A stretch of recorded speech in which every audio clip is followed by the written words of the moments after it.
Good morning. It's Friday, January 10 in Altoona, Iowa. It is about 9:15. Supposed to snow today. Supposed to snow tomorrow. Since my plan was to go to Mason City to hear the new improved Elizabeth Warren, I'm not sure how much snow is going to fall and how that's going to affect my travel plans. This is the second part of the John Kerry video supporting Joe Biden. While I complained about some of the problems with this campaign event in the video about Iran, there were other problems which need to be mentioned. Again, they arrived 45 minutes late. I don't recall an apology for that. The room was far too hot, leading to one of the spectators, one of the caucus workers, fainting from the heat. In addition, there were a number of surrogates. I enjoyed the speech by the former governor of Iowa. It was both a good speech and it was topical. Then we had a speech by a young black representative from Pennsylvania. And when I say representative, I mean in the State House of Representatives. He was a very good speaker, and for some reason he felt it necessary to tell us that he was gay. The second speaker, not quite as good as the first, was a young black state senator from Tennessee. Her speech was fine, but if you factor in the fact that we'd all been standing for an hour and a half, maybe a half an hour outside and then an hour inside waiting for this to start, in heat that led people to collapse, short was good, and it wasn't short.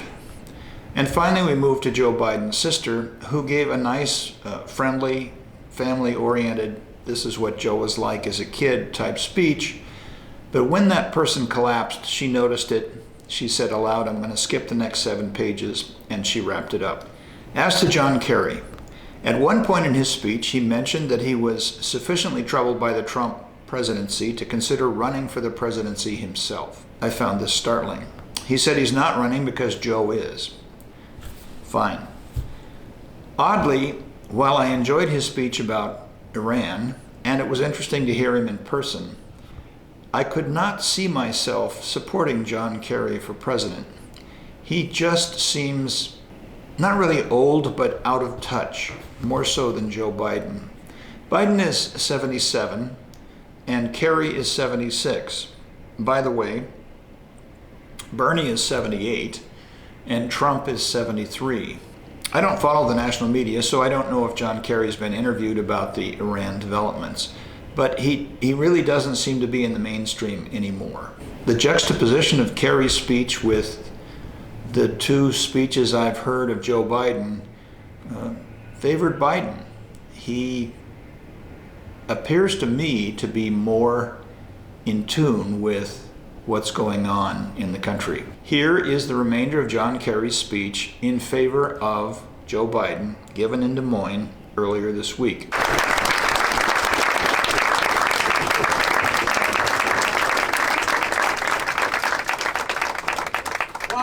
I am so happy to be back in Des Moines, back in Iowa. I love this time of year, especially if you vote for me, which you had the wisdom to do. I thank you for that. I kid you not, I'm serious. And a year from now, folks, Joe Biden is going to be preparing to move into the White House. And Donald Trump is going to be hoping that he isn't going to the big house.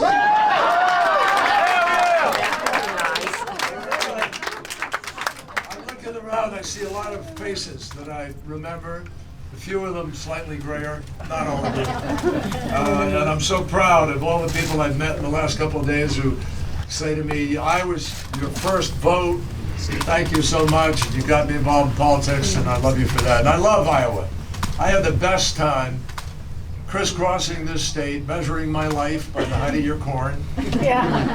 And all the great expressions at it. Christmas time was so special. I spent New Year's Eve in Sioux City with my 300 new best friends, celebrating the new year.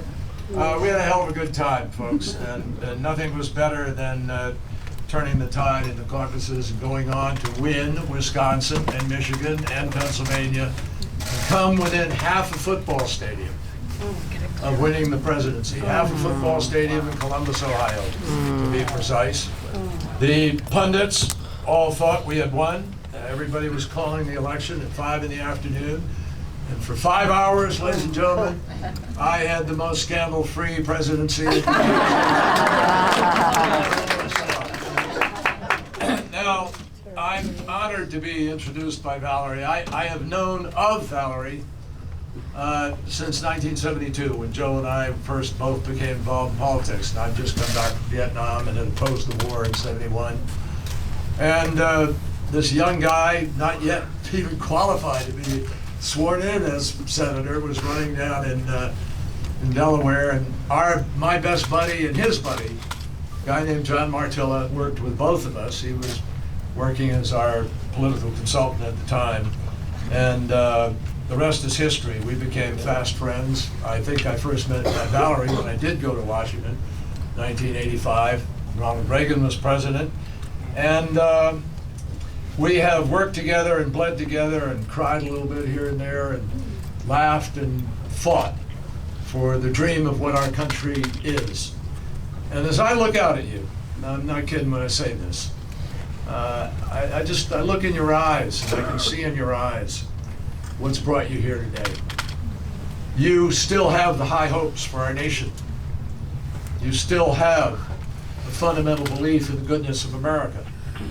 You still have faith in what the presidency of the United States is supposed to be. And you come here above all with a faith in what our founding fathers defined, this great experiment that is the United States of America, the only nation on the planet that is not founded on race or religion or on dynasty or on family name or on peerage, but a nation that is founded on the idea all people are created equal, and we're all entitled to the same shot. And every one of you knows, and frankly, this is why we need to bring the country together. Republicans and Democrats, liberals and conservatives, right wing, left wing, both understand. They're driven by the same thing, they just wind up in a different place. But what people are driven by today is a sense of disappointment in the absence of legitimate governance. And it's not just here in America. As Secretary of State, I traveled to 91 countries around the planet, having the great privilege of representing this great nation of ours. And I saw the hopes that people have because of us.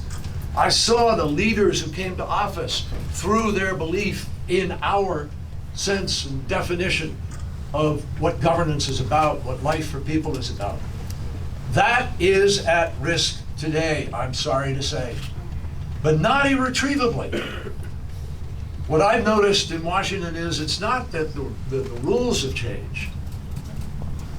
By the way, the Senate is dysfunctional, the House is dysfunctional. Washington is not working today. The swamp is bigger than it ever was under this president. And everybody knows what he's feeding. The trough he is feeding is not the feed cattle and the hogs and the folks out here who ought to be fed, and the people above all who deserve to be treated like human beings in America. The trough that's being fed is the Trump family and the hotel on 1600 Pennsylvania Avenue. And the golf courses in Mar-a-Lago. And everybody in the country understands that. So what we're here to fight for is a restoration of fairness, a fundamental sense of what the country is. And nobody I know in that journey of ours shared since 1972 is more steady in his commitment to making sure people are treated fairly, more steady in the battle for civil rights in our nation, for voting rights in our nation, for women's rights in our nation. Nobody been more steady than Joe Biden. Joe Biden as vice president, Joe Biden as senator, Joe Biden as chairman of judiciary, Joe Biden as chairman of foreign relations, paved the way on any number of things, my friends. He runs with an extraordinary record. And by God, let me tell you something. The more I see what is not happening in the world measured against what should be happening, the more I know we need to respect experience and value somebody like Joe Biden.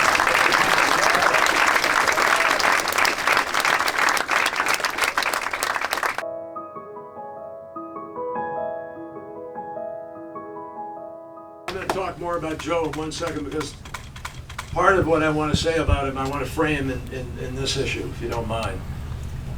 And I don't want to come here and not say something about it. I had the privilege of also negotiating the Paris Agreement.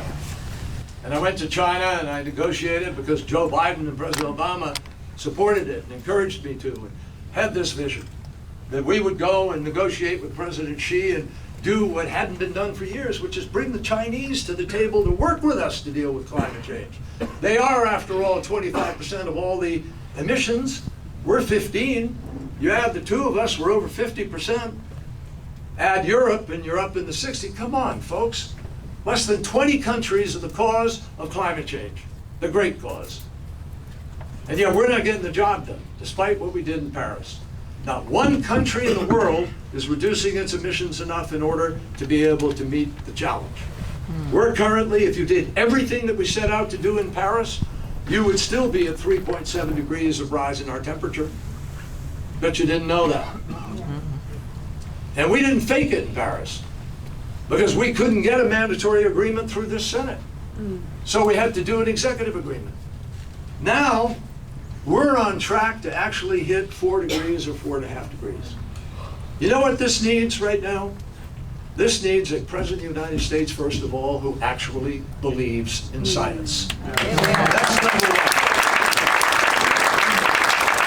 Number two, this needs a president like Joe Biden who has worked on this issue, who put in one of the first climate change bills in 1986 in the United States, before a lot of people knew what it was. Before we even had the hearing in 1988 with Jim Hansen that said it's here and it's happening. Joe Biden was ahead of the curve. And Joe Biden understands how we're going to do this because he's worked the Senate. He's done this again and again.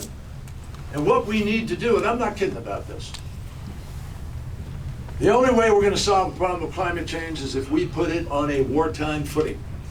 If we do what people knew we had to do to win World War II, and I commend a book to you by Paul Kennedy, a professor at Yale, called The Engineers of Victory. It tells you how mid-level and upper level we made key decisions that empowered us to be able to win World War II. And now we need to make those same kind of key decisions in order to win the battle to get to zero emissions by 2050. How do you do that? Tell you how you do it. You have a president like Joe Biden, I know he'll do this. He will call up every automobile manufacturer. He'll say, I want you to come down to the White House. Because he first of all believes in science, he'll give them an hour of the latest science data. And if that doesn't motivate him, nothing will. But next, as president, he's going to say, we can't wait till 2045. We can't wait till 2040. We have to move to electric vehicles faster. And to do that, we also have to build out the infrastructure of our nation in order to charge those cars, in order to be able to give Americans confidence that if you buy it, you can get to work, you can get home, you can get to the grocery store. Simple things, folks, but no one in America is talking about doing that now in the context of our politics. We're not building anything in this nation. Joe Biden, on the other hand, understands we have to build infrastructure. We have to renew the building of our nation. We have to renew our country. We're living off the infrastructure of our grandparents. We don't even have an ability to take some of that great wind from those windmills I saw as we were driving in here from Council Bluffs. We can't send that to every part of the country because we don't have a grid. You imagine the millions of jobs that are there to be created. The estimates are by experts, 29 million jobs. We're going to be spending, this is what, over the next 30 years, many more. The fastest growing job in America today is solar power technician. Second fastest, wind turbine technician. We need a leader who understands the future. And Joe Biden, I'm telling you folks, he comes to this challenge with the only resume of experience in this field of actually getting things through the United States Congress. Joe Biden was the champion who stood up and managed to control and get the assault weapons ban passed. A very tough battle. Joe Biden was the designee of President Obama to get the recovery bill through. Very tough at the time, and mostly without a lot of Republican votes, folks. Joe Biden was there with the president when he brought the United States of America and the world back from the brink of absolute economic ruin in 2008. And Joe Biden was there doing the point person work of helping the president pass something that we're so proud of, we now call it Obamacare. Right? Yes.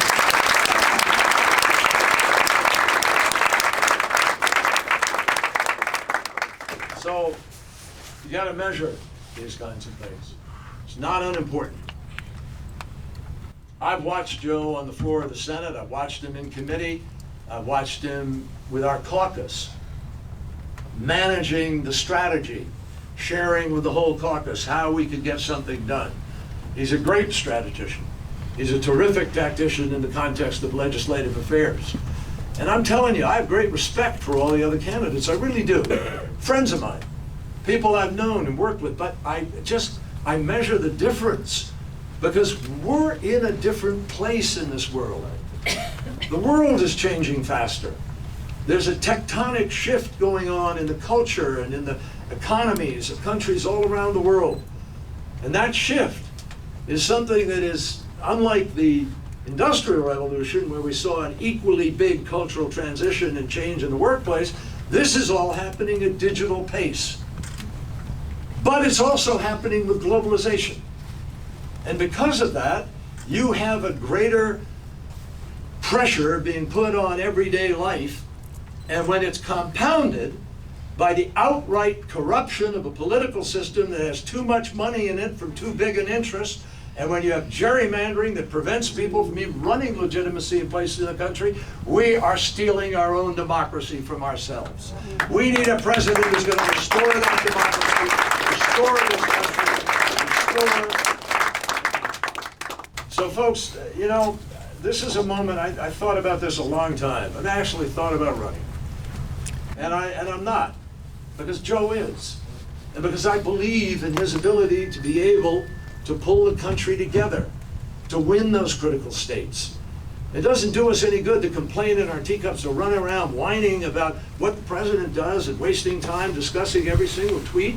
What we need to do is focus in on the vision we have for the kind of country we know we want to live in and that is worth fighting for. So I just want you to look hard at this. Violence against women, the effort against assault weapons, the Balkans, where he pushed the president to finally act with conscience and save lives. The United States step up as it should have, remembering Rwanda and other things where we didn't do it. I mean, this is a guy who is driven by principle, as Valerie said. This is a guy who understands why he's in public life. He came to the United States Senate, perhaps one of the poorest United States senators. I got news for you. He left the United States Senate as one of the poorest senators. And there's never been one question, there's never been one question ever raised about the ethics or about scandal in the last 8 years with the Obama and Biden administration.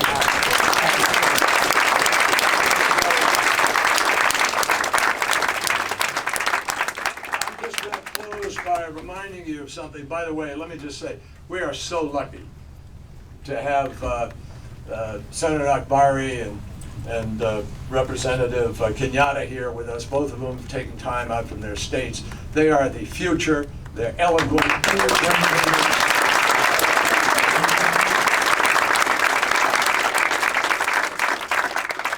So my friends, picking up on what Malcolm said, about Philadelphia. Our founding fathers labored hard to figure out who we were going to be, what was the United States going to be. And it was the second round, mind you. They'd already tried one and didn't work so well. So in the second round, they were laboring away in the hot summer of Philadelphia. And they finally finished. And late at night, Benjamin Franklin came out of the halls, Constitution Hall, walked down the steps. A crowd had assembled because everybody wanted to know, what's it going to be? What do we got in America? And a woman shouted and said to him, Dr. Franklin, what do we have? A monarchy or a republic? And he said to her, a republic, if you can keep it.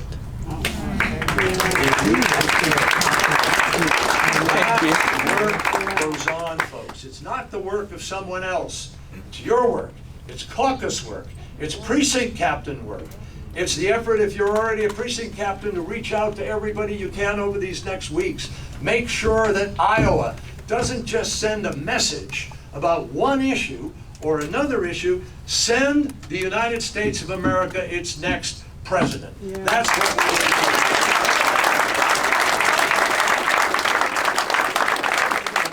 Thanks for watching. If you enjoyed this video, please give it a thumbs up. If you like political content like this, please consider subscribing.